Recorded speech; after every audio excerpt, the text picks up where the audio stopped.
Hello guys, current affairs funda में आप सभी का स्वागत है। मैं हूं आपके साथ अभिषेक शर्मा और आज के इस वीडियो सेशन में हम 27 अगस्त तक के सभी इंपॉर्टेंट करंट अफेयर्स कवर करने वाले हैं। हमेशा की तरह आप इस वीडियो को अंत तक जरूर देखिएगा। आज भी आपको काफ़ी कुछ जानने के लिए मिलेगा। सेशन की शुरुआत करने से पहले आप सभी को बताना चाहूँगा, यदि आप हमारे daily current affairs PDF, weekly PDF, monthly PDF और हर महीने के banking and economic awareness PDF चाहते हैं तो करंट अफेयर्स फंडा का 1 ईयर मेंबरशिप प्लान आप ज्वाइन कर सकते हैं, जिसका लिंक आपको वीडियो के डिस्क्रिप्शन में या फिर फर्स्ट कमेंट में मिल जाएगा। आपको बता दें, इस 1 ईयर मेंबरशिप प्लान के तहत जितना भी हमारा पीडीएफ कंटेंट है वो हम आपको 1 साल तक के लिए प्रोवाइड कराते हैं, जिसे आप डाउनलोड कर सकते हैं, प्रिंट आउट भी निकलवा सकते हैं। इसके लिए चाहे तो आप करंट अफेयर्स फंडा ऐप को यूज़ कर सकते हैं या फिर अपने लैपटॉप या सिस्टम की मदद से वेब लॉगिन भी कर सकते हैं। कोई भी आपका एग्जाम हो, banking, SSC, railway, state, PCS, जहाँ पर भी जनरल अवेयरनेस या करंट अफेयर्स पूछे जाते हैं, सभी एग्जाम्स के लिए हमारा पीडीएफ कंटेंट काफ़ी यूजफुल है। इस पीडीएफ कोर्स में हमने आरबीआई सर्कुलर्स को भी ऐड किया है। Financial awareness, digital awareness, banking awareness, general economic awareness, सब कुछ आपको एक ही पीडीएफ कोर्स में प्रोवाइड कराया जा रहा है। आपने देखा होगा इस बार जो आईबीपीएसपी और रिक्रूटमेंट नोटिफिकेशन 2025 आए हैं, उसमें जो मेंस का अगर आप सिलेबस देखेंगे जनरल अवेयरनेस सेक्शन में, तो क्लियरली मेंशन है कि आरबीआई सर्कुलर्स से भी क्वेश्चन पूछे जाएंगे, तो आपको पढ़कर ही जाने हैं। अब आरबीआई सर्कुलर्स को आप आरबीआई की वेबसाइट से पढ़ सकते हैं डायरेक्ट, पर प्रॉब्लम यह है कि काफ़ी लेंथी होते हैं आरबीआई सर्कुलर्स और आपको पिछले 5-6 महीनों के आरबीआई सर्कुलर्स पढ़ने हैं और उन्हें समझने में भी टाइम लगता है, क्योंकि फाइनेंशियल और इकोनॉमिक टर्म्स उनमें काफ़ी यूज़ की जाती हैं। तो इसी काम को आसान बनाने के लिए करंट अफेयर्स फंडा ने क्या किया है, जितने भी आरबीआई सर्कुलर्स हैं पिछले 5-6 महीनों के, इन्हें शॉर्ट फॉर्मेट में तैयार किया है, पीडीएफ फॉर्मेट में, और काफ़ी इजी लैंग्वेज में है। साथ ही एमसीक्यूज भी इसके साथ अटैच कर दिए हैं। तो एक बार आप पढ़ेंगे, केवल जितना आपके लिए आवश्यक है उतने ही पॉइंट्स ऐड किए गए हैं आरबीआई सर्कुलर से, और फिर क्विज की प्रैक्टिस करेंगे तो आपके अच्छे से तैयार हो जाएंगे। साथ ही बैंकिंग अवेयरनेस कंप्लीट इसमें अवेलेबल है। पहले हम अलग से देते थे, लेकिन अब इसी कोर्स में आपको मिल जाएगा। न केवल आपके बैंकिंग मेंस एग्जाम, बल्कि अगर आप बैंकिंग इंटरव्यूज़ देते हैं, जैसे SBI PO, IBPS PO, RRB PO, even RBI grade B, तो इन सभी इंटरव्यूज़ में जो बैंकिंग नॉलेज आपसे पूछी जाती है उसे भी आप आंसर कर पाएंगे इस बैंकिंग अवेयरनेस कोर्स को पढ़कर। इंडियन इकोनॉमी भी इसमें पढ़ाई गई है, ताकि अगर आप एसएससी, रेलवे, स्टेट पीसी जैसे एग्जाम्स दें, वहाँ पर इंडियन इकोनॉमी क्वेश्चंस को भी कर पाएँ। इंश्योरेंस से रिलेटेड डेडिकेटेड चैप्टर इसमें दिया गया है, जिससे इंश्योरेंस के बेसिक्स आपके क्लियर हो जाएंगे। तो ए टू जेड सब कुछ आपको एक ही पीडीएफ कोर्स में प्रोवाइड हो रहा है। इंडियन इकोनॉमी भी, बैंकिंग अवेयरनेस भी, आरबीआई सर्कुलर्स भी, इंश्योरेंस भी। तो 1 साल की वैलिडिटी है इस कोर्स की, और पूरे साल भर जितने भी आप एग्जाम देंगे जहाँ पर जनरल अवेयरनेस या करंट अफेयर्स पूछ जाते हैं, सब एग्जाम्स के लिए आपके लिए केवल यही कोर्स जो है इनफ रहेगा। ठीक है, तो वन टाइम पेमेंट करनी है और साल भर ये करंट अफेयर्स आपके अपडेट होते रहेंगे। मिलेंगे कहाँ पर? करंट अफेयर्स फंडा ऐप पर। ऐप का लिंक वीडियो के डिस्क्रिप्शन में दिया गया है और फर्स्ट कमेंट में भी पिन कर दिया गया है। तो लिंक पर क्लिक कीजिए, ऐप को इंस्टॉल कीजिए। लॉगिन करने के बाद आप इस कोर्स को बाय कर पाएंगे।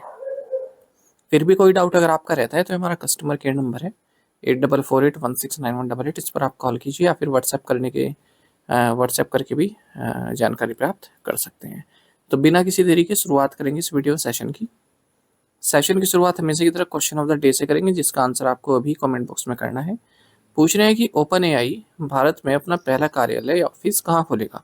Where will open AI open its first office in India? Option है मुंबई, न्यू दिल्ली, हैदराबाद या फिर बेंगलुरु। तो जल्दी से आंसर कर दीजिए, फिर हम आगे बढ़ते हैं। और इसी तरह के क्वेश्चन यदि आप प्रैक्टिस करना चाहते हैं तो हमें टेलीग्राम पर जरूर ज्वाइन कीजिएगा। करंट अफेयर्स फंडा नाम से हमारा टेलीग्राम चैनल है।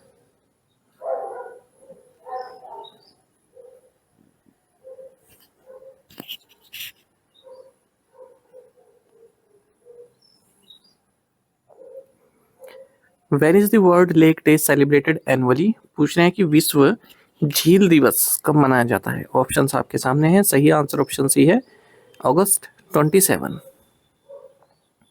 देखिए, 27 अगस्त को वर्ल्ड लेक डे सेलिब्रेट किया जाता है। इनफैक्ट इस बार 2025 में पहली बार ये वर्ल्ड लेक डे मनाया जा रहा है 27 अगस्त को, United Nations environment program UNEP के द्वारा। आपको बता दें, जो हमारे इस पृथ्वी पर या वर्ल्ड में जो लिक्विड सरफेस है उसमें 87% लेक्स हैं। अच्छा, इसी तरह की और अगर हम वाटर रिलेटेड डेज देखें तो वर्ल्ड वाटर डे मनाया जाता है 22 मार्च को, और वर्ल्ड ओशंस डे मनाया जाता है 8 जून को। तो एक और डे आपका ऐड हो गया, वर्ल्ड लेक डे 27 अगस्त को। तो ये तीनों ही डेज महत्वपूर्ण है एग्जाम के लिए, याद रखिएगा।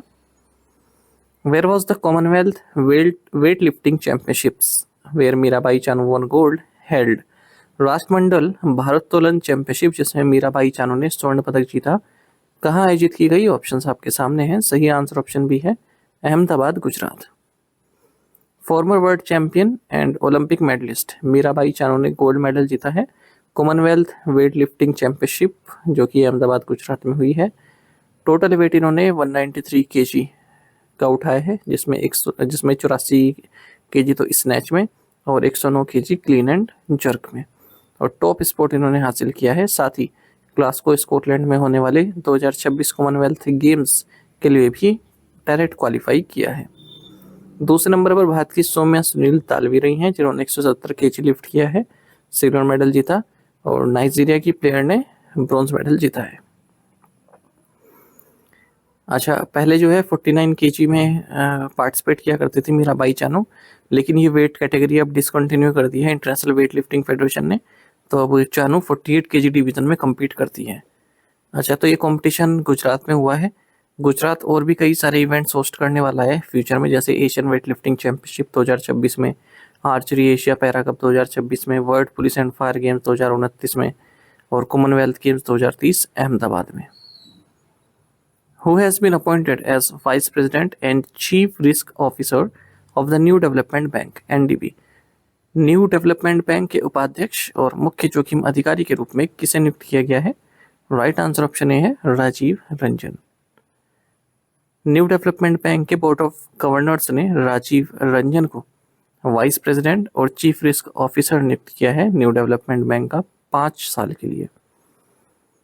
आरबीआई में कार्य की शुरुआत की थी इन्होंने अपने कैरियर की 1989 में। एग्जीक्यूटिव डायरेक्टर भी रहे और मॉनेटरी पॉलिसी कमेटी के मेंबर भी रहे। न्यू डेवलपमेंट बैंक को ब्रिक्स बैंक भी बोलते हैं, क्योंकि 2015 में इसकी स्थापना ब्रिक्स कंट्रीज द्वारा की गई थी, यानी कि Brazil, Russia, India, China and south Africa द्वारा। इसका हेडक्वार्टर शंघाई, चाइना में है और कई सारे इसने रीजनल ऑफिस भी खोल लिए हैं। तो इसमें पहला तो इन्होंने जोहानिसबर्ग, साउथ अफ्रीका में खोला था 2016 में, और भारत में कहाँ पर है? अहमदाबाद, अहमदाबाद में। ठीक है, कन्फ्यूजन होइएगा, कभी न्यू दिल्ली आ जाए, वैसे रेयर आएगा ऐसा पूछने के लिए, पर याद होना चाहिए आपको अहमदाबाद में है। अच्छा, अब जो एनडीबी है न्यू डेवलपमेंट बैंक, इससे 11 मेंबर्स हैं। ब्रिक्स तो है ही, India, Brazil, Russia, China, South Africa. इसके अलावा Bangladesh, UAE, Egypt, Algeria, Colombia और उज्बेकिस्तान, तो ये भी इसके मेंबर्स हैं। कोलंबिया और उज्बेकिस्तान लेटेस्ट बने शायद जुलाई में ही। Who has been designated as the chairman of the reconstituted advisory board for banking and financial frauds? Banking और वित्तीय धोखाधड़ी के लिए पुनर्गठित सलाहकार बोर्ड के अध्यक्ष के रूप में किसे नामित किया गया है? राइट आंसर ऑप्शन बी है Suresh N Patel. Advisory board for banking and financial frauds, जो कि एक पैनल है जो टॉप बैंक ऑफिशियल्स हैं या फिर फाइनेंशियल इंस्टीट्यूशंस हैं, उनके रोल को एग्जामिन करता है फ्रॉड केसेस में। तो इसे फिर से गठित किया गया है 2 साल के लिए, और ex CVC Suresh N Patel को इसका चेयरमैन बनाया गया है। चीफ विजिलेंस कमिश्नर है ना, chief vigilance commissioner Suresh N Patel को चेयरमैन बनाया गया है। तो एक सेफ्टी वॉल्व की तरह कार्य करता है बैंकर्स के लिए। और भी इसमें मेंबर हैं, जैसे रविकांत है और रजनीकांत मिश्रा हैं, आलोक कुमार चौधरी हैं और शरदा कुमार होता है। ये सभी इसके मेंबर हैं इस बोर्ड के। Which global investment banking firm has been appointed as the sole transaction advisor for the Government of India's stake sale in 4 public sector banks, UCO Bank, Central Bank of India, Punjab and Sindh Bank and Indian Overseas Bank? पूछ रहे हैं कि किस वैश्विक निवेश banking firm को 4 सार्वजनिक क्षेत्र के बैंकों UCO bank, central bank of India, Punjab and Sind bank और इंडियन ओवरसीज बैंक में भारत सरकार की हिस्सेदारी बिक्री के लिए एकमात्र लेन देन सलाहकार के रूप में नियुक्त किया गया है? ऑप्शंस आपके सामने है। सही आंसर ऑप्शन डी है गोल्डमैन सैक्स। गवर्नमेंट ऑफ इंडिया ने global investment banking firm Goldman सैक्स को सोल ट्रांजैक्शन एडवाइजर, इकलौता ट्रांजैक्शन एडवाइजर नियुक्त किया है स्टेक सेल के लिए, जो government of India 4 public sector banks में करेगी, UCO bank, central bank of India, Punjab and Sind bank and Indian overseas bank. तो गोल्डमैन सैक्स रिस्पॉन्सिबल होगा इस डील को स्ट्रक्चर करने के लिए, पोटेंशियल इन्वेस्टर्स को आइडेंटिफाई करने के लिए और स्मूथ एग्जीक्यूशन के लिए स्टेक सेल के। और गवर्नमेंट लगभग 5% तक इन 4 बैंक्स में अपनी स्टेक डाइल्यूट करेगी। What is the total amount sanctioned under the Stand Up India scheme across the country since 2016? 2016 से देश भर में स्टैंड अप इंडिया योजना के तहत स्वीकृत कुल राशि कितनी है? राइट आंसर ऑप्शन सी है 62,791 करोड़ रुपए। देखिए पूरे देश भर के बैंकों ने 62,791 करोड़ रुपए सैंक्शन किए हैं 2,75,291 लोन अकाउंट्स में स्टैंड अप इंडिया स्कीम के तहत, जिसे लॉन्च किया गया था अप्रैल 2016 में। तो stand up India scheme launch की गई थी 5 अप्रैल 2016 को, ताकि जो शेड्यूल कास्ट, शेड्यूल ट्राइब्स और विमेन हैं उनमें एंटरप्रेन्योरशिप को एनकरेज किया जा सके। तो इसमें बैंक लोन्स दिए जाते हैं 10 लाख से 1 करोड़ तक के, ताकि ग्रीनफील्ड एंटरप्राइजेस बनाई जा सकें इन सभी के द्वारा जो मेंबर्स हैं SC, ST और women. As per the guidelines each branch of a scheduled commercial bank is expected to provide such loans to at least one SC, ST borrower and one women borrower. The RBI has authorized the Federal Bank to collect government receipts for which state through the Government Receipt Accounting System portal. RBI ने federal bank को सरकारी रसीद लेखा प्रणाली portal के माध्यम से किस राज्य के लिए सरकारी रसीद एकत्र करने के लिए अधिकृत किया है? ऑप्शंस आपके सामने हैं। सही आंसर ऑप्शन सी है Maharashtra. Reserve bank of India ने फेडरल बैंक को ऑथराइज किया है कि ये गवर्नमेंट रिसीट्स कलेक्ट कर सकती है महाराष्ट्र के लिए government receipt accounting system portal के जरिए, और इसको इम्प्लीमेंट किया जा रहा है स्टेट फाइनेंस डिपार्टमेंट द्वारा 2010 से ही, जो ये GRAS है महाराष्ट्र द्वारा।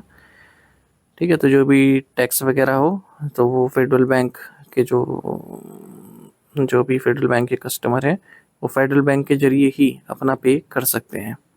Federal Bank customers will be able to pay dues such as stamp duty, registration fees, departmental taxes directly through the GRAS system. What is the provisional name given to the newly discovered Uranian moon? नए खोजे गए Uranian के उपग्रह को क्या नाम दिया गया है? राइट आंसर ऑप्शन है S2025U1। नासा ने जेम्स वेब स्पेस टेलीस्कोप के जरिए 29वां सैटेलाइट या 29वां उपग्रह या 29वां मून डिस्कवर किया है यूरेनस का, जिसका नाम रखा गया है S2025U1। इसकी जो डायमीटर है इस मून की ये 10 किलोमीटर तक की है, और ये यूरेनस से 56,000 किलोमीटर की डिस्टेंस पर ऑर्बिट कर रहा है, और इसको डिस्कवर किया गया है जेम्स वेब स्पेस के जो नियर इंफ्रारेड कैमरा है इसके जरिए। यूरेनस के बारे में थोड़ी बेसिक जानकारी लेते हैं। ये 7th प्लेनेट है अगर हम सन से दूरी की बात करें। विलियम हर्सल द्वारा 1781 में इसकी खोज की गई थी। एक आइस जॉइंट है, ठीक है, और ब्लू ग्रीन एटमॉस्फेयर है इसका मीथेन के कारण। Greek God of sky Uranus के नाम पर इसका नाम रखा गया है। 84 अर्थ ईयर्स इसको लगते हैं सन के अराउंड एक ऑर्बिट पूरा करने में। Which bank has VinFast auto India signed an MOU with for retail car financing? VinFast auto India ने खुदरा कार वित्त पोषण के लिए किस बैंक के साथ समझौता ज्ञापन पर हस्ताक्षर किए हैं? राइट आंसर ऑप्शन डी है स्टेट बैंक ऑफ इंडिया। तो विनफास्ट ऑटो इंडिया ने मेमोरेंडम ऑफ अंडरस्टैंडिंग साइन किया है स्टेट बैंक ऑफ इंडिया के साथ, ताकि रिटेल कार फाइनेंसिंग प्रोवाइड की जा सके। Under the agreement customers will enjoy tailored financing solutions including attractive interest rates, flexible repayment options, up to 100% on loan funding, ये सभी। Where has SBI set up its Center of Excellence for MSMEs? SBI ने MSMEs के लिए अपना उत्कृष्टता केंद्र कहाँ स्थापित किया है? राइट आंसर ऑप्शन भी है Gurugram. State bank of India ने अपना centre of excellence for MSMEs यानी कि micro small and medium enterprises launch किया है अपने स्टेट बैंक एकेडमी गुरुग्राम में। ठीक है, तो MSME इकोसिस्टम को मजबूत करने के लिए इस सेंटर को ओपन किया गया है। The centre of excellence will engage with MSME promoters, startups, industry associations, academia, government, regulators and banking professionals. Which investment firm launched Soundbites, an AI-powered audio summary service?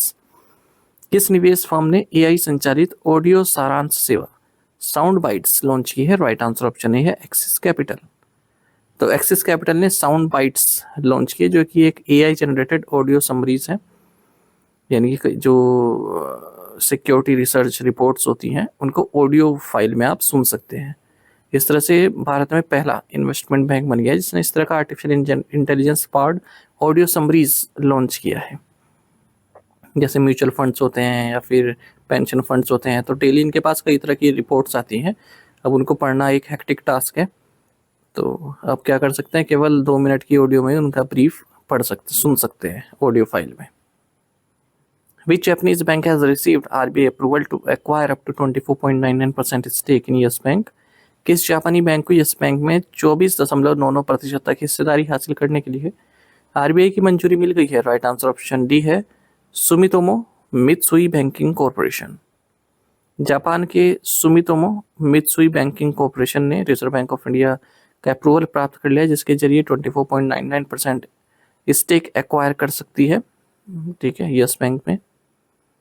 और सेकेंडरी स्टेक परचेज के जरिए acquisition होगा, जैसे 13.19% stake तो state bank of India से ले जाएंगे और 6.81% ले जाएंगे अदर शेयर होल्डर जो है इस बैंक में, जैसे एक्सिस बैंक, बंधन bank, federal bank, HDFC bank, ICICI bank, IDFC first bank, Kotak Mahindra bank. LIC has been reclassified as what type of shareholder in IDBI bank? LIC को IDBI बैंक में किस प्रकार के शेयर धारक के रूप में पुनर्वर्गीकृत किया गया है? राइट आंसर ऑप्शन बी है, public share holder. Securities and exchange board of India ने life insurance corporation of India को पब्लिक शेयर होल्डर के तौर पर रिक्लासीफाई किया है IDBI बैंक में। LIC की 49% स्टेक है IDBI बैंक में। LIC की जो वोटिंग राइट्स हैं वो 10% से ज़्यादा नहीं होंगे और किसी भी तरह का डायरेक्ट और इनडायरेक्ट कंट्रोल ये बैंक के एफर्ट्स में नहीं कर सकता है। Which three companies have signed an MOU to strengthen automobile trade between India and Africa? Bharat और अफ्रीका के बीच ऑटोमोबाइल व्यापार को मजबूत करने के लिए किन 3 कंपनियों ने समझौता ज्ञापन पर हस्ताक्षर किए हैं? राइट आंसर ऑप्शन सी है, Suzuki MOL trade watch, Mitsui OSK lines यानी कि MOL और Suzuki motor corporation trade watch. इन्होंने MOU साइन किया है ऑटोमोबाइल ट्रेड को मजबूत करने के लिए भारत और अफ्रीका के बीच में। अच्छा, एक और न्यूज़ देख लीजिए इसी तरह की, एक फाइनेंशियल संबंधित पिरामिल फाइनेंस जो कि NBFC, इन्होंने पार्टनरशिप किया है BLS ई सर्विसेज के साथ ताकि क्रेडिट दिया जा सके इंडिविजुअल्स को, MSMEs को rural and semi urban India में। What was India's unemployment rate in July as reported by statistics ministry? सांख्यिकी मंत्रालय के अनुसार जुलाई में भारत की बेरोजगारी दर कितनी थी? राइट आंसर ऑप्शन बी है, 5.2%। तो स्टैटिक मिनिस्ट्री की रिपोर्ट की अगर हम बात करें तो अनएम्प्लॉयमेंट रेट, बेरोजगारी दर 5.2% रही है जुलाई में, जबकि जून में 5.6% रही थी। अनएम्प्लॉयमेंट रेट मतलब परसेंटेज ऑफ इंडिविजुअल्स जो अनएम्प्लॉयड है, ठीक है, लेबर फोर्स में।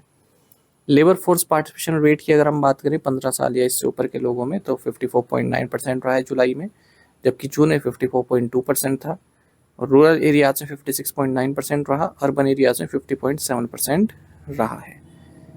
तो लेबर फोर्स पार्टिसिपेशन रेट जैसा कि नाम से पता लग रहा है, percentage of persons in labour force in the population. Worker population ratio की बात करें रूरल एरियाज में तो 54.4% रहा है जुलाई में, जबकि जून में 53.3 रहा था। और अर्बन एरियाज में 47% रहा है और रूरल फीमेल में 35.5% रहा है और अर्बन फीमेल में 23.5% रहा है।